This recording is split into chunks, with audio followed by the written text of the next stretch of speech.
మాటలు చెప్పరు. ఎవరు చూసినా మన సన్నిధిలో ఉన్న అక్కయ్య గారిని ఏమన్నారో తెలుసా, నడవాలన్నారు అందరూ.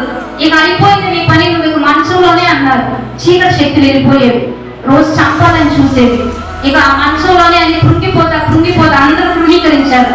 కానీ సేవకుడు మాత్రం ఒకటే చెప్పేవాడు, నువ్వు లెగుస్తావు, చక్కగా మందిరానికి కూడా వస్తావు, మందిరంలో కూడా వచ్చి కూర్చుంటావు. కూర్చున్నాడా లేదా? గట్టి చప్పటి కొట్టి దేవుడు వారికి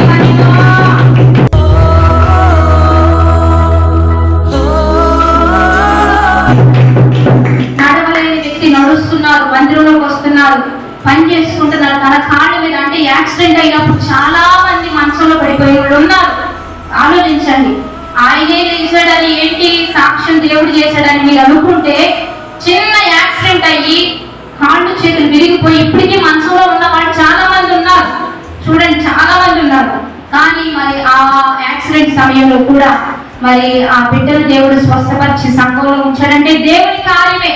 దైవ సేవకుల్లో నుంచి వచ్చే ఏ మాట అయినా దేవుడు మానక అంగీకరిస్తాడంట. గట్టిగా